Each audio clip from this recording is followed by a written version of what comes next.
kayo sa Net25 News Updates. Ako po muli si Ricky Mathay at muli naming ihahatid ang mga balita sa pananalasa ng Super Typhoon Pepito. Balikan po natin ang mga balita. Biyahe ng barko papuntang Catanduanes suspendido pa rin dahil sa bagyong Pepito. Mula sa Albay may live report si Vic Sumintak. Vic, kamusta ka dyan?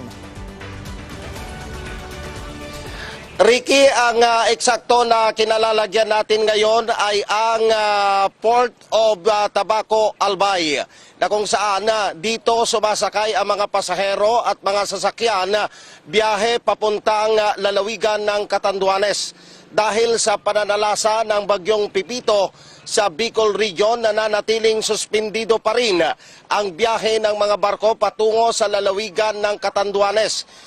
Sa pahayag ng Philippine Coast Guard dito sa Tabaco, Albay, sa pamagitan ni PT Officer 2 Jerome Veñas, hinihintay nila ang anunsyo ng Pag-asa na alisin na ang typhoon signal sa Bicol Region bago payagan ang mga barko na makabiyahe patungo sa lalawigan ng Catanduanes. Narito ang pahayag ni PT Officer 2 Jerome Viñas. Suspindi po ng biyaya ng Tabaco Port ay nung November 14 pa. Bali nag-advance na sila ng mag-take shelter yung mga barko para maiwasan na yung sakuna sa dagat na mag-take shelter sila, maalon na. Kaya yun, nag-advance yung mga barko natin na mag-take shelter para maiwasan ng ano. Yun po. Usually sir, ilang biyahe kada araw sa Tabaco Port? Ang biyahe ng kada araw sa Tabaco Port ay 7 lahat.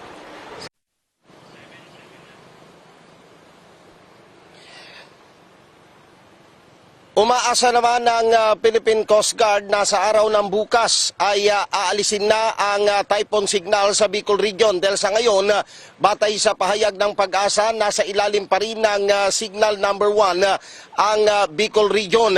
Matapos na duman ito mag-landfall sa area ng Catanduanes. Sa mga nakapanayam din natin na mga stranded na mga pasahero na kasalukuyan pa rin na kumakanlong sa Tabaco National High School na simula pa nung araw ng Biyernes, sila ay stranded na dito sa port area. At bukas, kung mawawala ng typhoon signal at magbigay na ng clearance ang Philippine Port Authority at Philippine Coast Guard, sila ay mag-uumpisa na bumiyahe patungo sa lalawigan ng Catanduanes. Balik sa inyo, Ricky. Yes, Vic, kamusta naman dyan yung mga lagay ng ating mga na-stranded nga? Meron ka bang number ng kanilang, ilan ba yung mga na-stranded dyan? Ilan yung kumakanlong ngayon dahil nga hindi na tuloy-tuloy ang kanilang mga biyahe? Isang pinaglagyan sa kanila ng Philippine Port Authority, Ricky, dito sa may area ng Tabaco National High School. Ang bilang nila kulang-kulang 40 yung mga pasahero na nandito. Dahil yung iba dito ay minabuti na lang bumalik na lamang sa kanilang point of origin. Ito mga nandito sa Tabaco National High School, ito yung galing pa ng Manila o Metro Manila na hindi na sila bumalik kung hihintayin na lamang nila na magkaroon ng clearance ang Philippine Port Authority at Philippine Coast Guard. Dahil sa araw ng bukas, umaasa sila na sila ay makakabiyahe na, Ricky. Okay, maraming salamat sa iyo, Vic Sumintak, at patuloy kayong mag-iingat dyan.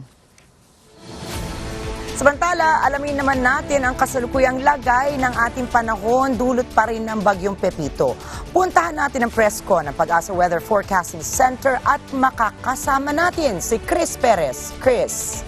Mga kababayan natin dito nga sa mga low-lying areas at malapit sa gilid ng bundok at sa mga coastal areas, para makaiwas muna tayo sa mga peligro ng mga pagbaha na dulot ng ulan na dala ng bagyong si Pepito. Samantala, yung malakas na hangin at lalo na yung paparating na bagyong si Pepito ay pwede namang magdulot ng storm surge dito nga sa lalawigan ng Aurora, Camarines Norte, Pangasinan at Quezon ng more than 3 meters. Yung naka-highlight ng red po yan po yung mga lugar or coastal areas na pwedeng makaranas ng storm surge na around more than 3 meters. Binanggit po natin. Samantala, yung mga coastal areas na naka-highlight ng orange, mula 2.1 hanggang 3 meters yung posibleng taas ng storm surges.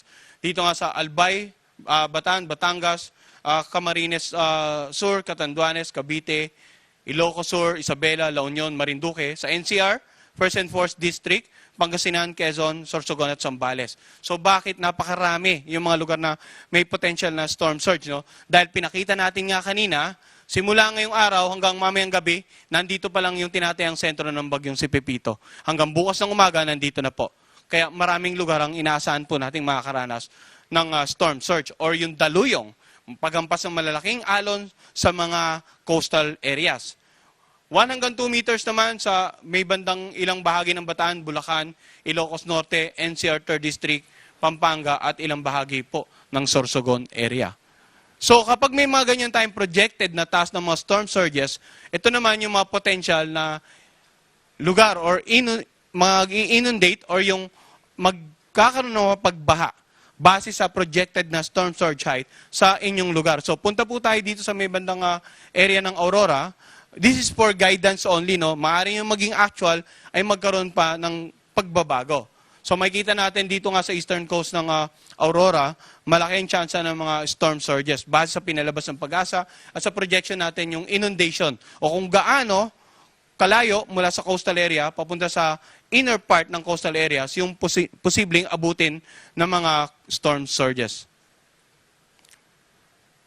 Ngayon, yung mga karagatan naman, usually or generally sa mga lugar na may mga warning signals po, inaasahan din nating magiging maalon hanggang sa napakaalon.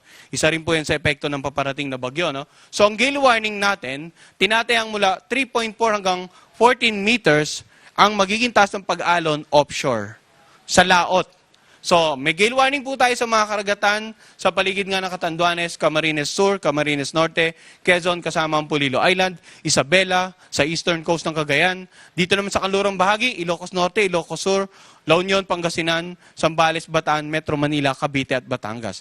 Hanggat maaari, huwag na pumalaot yung anumang uri ng sakyang pandagat sa mga karagatan generally ng Northern Central at ilang bahagi nga ng Southern Luzon area. Palagpasin po muna natin bagyo tayo mag-resume ng ating mga maritime activities dito nga sa mga dagat sa paligid ng Luzon area. At ang ating 3-hourly update sa bagyong si Pepito, ang susunod na mga ipapalabas mamayang alas 2 ng hapon. So 3-hourly po ang tropical cyclone bulletin natin. Samantala, ang ating live report or press briefing every 6 hours naman po. So nagkaroon tayo ngayon, mamayang 5:30 ng hapon, may panibago tayong live report. Samantala, yung mga lugar na tinataya nating tatamaan direkta ng mata ng bagyong si Pepito, hindi lamang po yun yung maganda. No? Ulitin natin, lahat ng lugar na may warning signal, mapa direct path of the eye of Super Typhoon Pepito man kayo, or nasa lower warning wind signals kayo, basta po may wind signal at may paparating na bagyo, dapat laging handa po tayong lahat. Yan po muna latest mula dito sa Pag-asa Weather Forecasting Center at magandang araw po sa kanilang lahat. Ayan, maraming salamat sa ating kasamahan na si Chris mula sa Pag-asa. At ulitin lang po natin, asahan po ang storm surge o yung tinatawag pong mga daluyong. Ibig pong sabihin yan, pwede rin po tayong umasa na magkakaroon ng mga pagbaha sa mga nasabing lugar. Katulad po sa Aurora, magkakaroon po ng inaasahan na flood height of up to 4 meters, subalit ayon pa rin sa ating mga kasamahan dyan sa Pag-asa, maaari pa rin itong mabago. At nakataas pa rin po ang gale warning na 3.4 to 14 meters sa mga lugar. Ulitin po natin kung saan may gale warning po sa Catanduanes, Camarines Sur, Camarines Norte, Quezon, kasama po dyan ang Polillo Island, Isabela, Eastern Coast pa rin po ng Cagayan, Ilocos Norte, Ilocos Sur, La Union, Pangasinan, Zambales, Bataan at maging dito po sa Metro Manila at maging sa Cavite. Ibig pong sabihin yan, warning na rin po ng Pag-asa na ipagpalibang po natin muna ang pagpapalaot at hintayin muna na mawala po ang bagyo. At katulad din po ng ating nasabi na rin, ay pinapaalalahanan po natin ang ating mga kababayan, lalo na po dyan sa mga malapit sa ating mga bodies of water, na mag-ingat pa rin po tayo palagi. At kahit nga po, maliit lang o mababa ang inyong wind signal, may it be signal number 1, 2, or 3, pinapaalalahanan pa rin po tayo ng Pag-asa na maging laging handa. At abangan niyo po dahil maya-maya lamang at 5:30 meron po tayong panibagong update mula pa rin sa Pag-asa. Samantala, bagamat matinding pinsala sa ari-arian at kabuhayan ng mga residente ang daladala ng Bagyong Pepito, naging maagap ang local government ng Catanduanes para maiwasan ang casualties. Si Melody Romero po para sa balita. Dahil sa maagap na pagtugon sa panawagang maagang paglikas, paghahanda at pag-iingat sa Bagyong Pepito mula sa pamahalaang panlalawigan ng Catanduanes, ay inaasahang walang napinsalang buhay ang bagyo. Sa bayan ng Panganiban ay nawala ng bubong at nasira ang ilang kabahayan, lalo na ang gawa sa light material.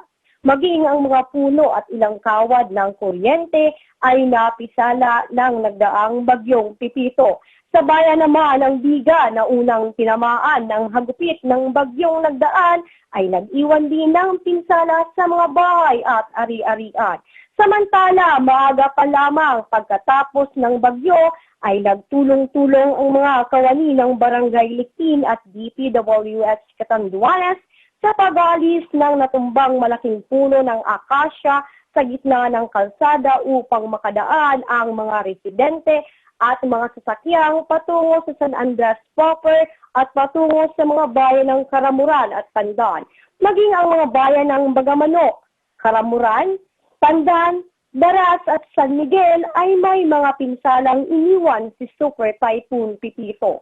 Sa ngayon ay wala pang internet connection sa northern part ng lalawigan at wala pa rin kuryente sa buong lalawigan.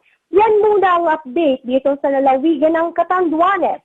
Mula sa San Andres, Catanduanes, Melody Cibalio Romero para sa Net 25 News Update. Maraming salamat sa iyo, Melody. Samantala, presyo ng gulay sa mga pamilihan sa Bulacan tumaas dahil sa mga sunod-sunod na pagbagyo. Si Nori Fidel po para sa detalye ng balita. Dala marahil ng sunod-sunod na mga pagbagyo at mga pagbaha, tumaas ng 20 hanggang 50% ang presyo ng gulay sa ilang pamilihan sa lalawigan ng Bulacan. Sa pamilihang lungsod ng Baliwag, bahagyang ikinagulat ng ilang mamimili ang biglang pagtaas ng presyo ng mga gulay. Gaya na lamang ng ampalaya, pumalo sa 130 pesos kada kilo na dating 80 pesos kada kilo. Pechay Tagalog, dating 40 pesos kada kilo, ngayon ay 60 pesos. Sitaw, dating 120 pesos ang kilo, ngayon ay 170 pesos ang kilo. Okra, dating 60 pesos kada kilo, ngayon ay 100 pesos na. Labanos, 80 pesos kada kilo. Sibuyas at bawang, hindi natinag ang presyo na nasa 65 pesos ang kilo ng sibuyas at 100 pesos ang bawang. Samantala, hindi gaanong natinag ang presyo ng mga gulay na galing ng Baguio o Benguet, gaya ng Pechay Baguio, na 50 pesos kada kilo. Repolyo, 60 pesos kada kilo. At ang karot na nasa 120 pesos kada kilo. Dahil ang pamilihang lungsod ng Baliwag ang isa sa ponduhan ng mga gulay kung saan dito namimili ang ilang mangangalakal, ay asahan na mas tataas pa ang presyo pagdating sa kanilang pamilihan o palengke. Mula rito sa Bulacan, Nori Fidel para sa Net 25 News Update. Super Typhoon Pepito ramdam na rin sa probinsya ng Eastern Samar. Si Erma Apelado Balyete para sa balita. Bagyong Pepito sa probinsya ng Eastern Samar. Ayon sa ulat ng Pag-asa, nakataas sa Signal Number 3 ang mga bayan ng Hipapad, San Policarpo, Arteche at Oras. Ang mga nasabing bayan ay sakop ng norteng bahagi ng Eastern Samar. Batay sa ulat ng Eastern Samar Disaster Risk Reduction Office o ESDRRMO, kasalukuyang may 36,090 displaced individuals mula sa probinsya dahil sa bagyo. Isinagawa naman ang forced evacuation sa mga bayan ng Hipapad at Canavid, samantalang nagsagawa naman ng preemptive measures ang ibang mga bayan. Nananatili namang possible ang lahat ng mga kalsada at stable ang supply ng kuryente sa kalakhang bahagi ng probinsya. Ayon pa rin sa ESDRRMO, wala pa silang natatanggap na ulat ukol sa bilang ng mga casualties at mga nasirang bahay at ari-arian. Nananatili ring aktibo ang Emergency Operations Center at patuloy ang pagmonitor ng local authorities sa sitwasyon para masiguro ang kaligtasan ng mga mamamayan. Mula po rito sa Borongan City, Irma Apelado Balyete, para sa Net 25 News Update. Pinaigting pa ng Office of the Civil Defense ang panawagan sa mga residenteng malapit sa mga baybayin lalo na sa Central Luzon at Southern Luzon. Ito ay dahil nagpapatuloy ang matataas na hampas ng alon bunsod ng pananalasa ng Super Typhoon Pepito. Sa estimate ng Pag-asa, pumapalo sa 6 hanggang 14 meters ang taas ng alon sa mga dalampasigan sa mga nabanggit na lugar. Ang mga dalampasigan ng Sorsogon, Marinduque, Isabela at Eastern Coast ng Cagayan ay nakapagtala na ng 3.4 up to 8 meters ng taas ng alon. Paalala naman ng Philippine Coast Guard, bawal ang paglalayag ng mga sasakyan pandagat kasunod ng pagtataas ng gale warning ng Pag-asa sa mga nabanggit na karagatan. Naramdaman na rin sa panukulan na Quezon, Polillo Islands ang epekto ng Bagyong Pepito. Bukod po sa hangin, nakararanas na rin doon ng mga pag-ulan dahil sa posibleng epekto ng bagyo. Pansamantala munang pinutol ang kable ng kuryente sa nasabing lugar. At yan ang mga balita sa oras na ito. Patuloy na sumubaybay sa Net25 at Net25 News and Information social media accounts. Para sa iba pang mga balita, mag-login sa net25.com/news. Ako po si Ricky Matay. Ito ang Net25. Matatag, matapang, matapat.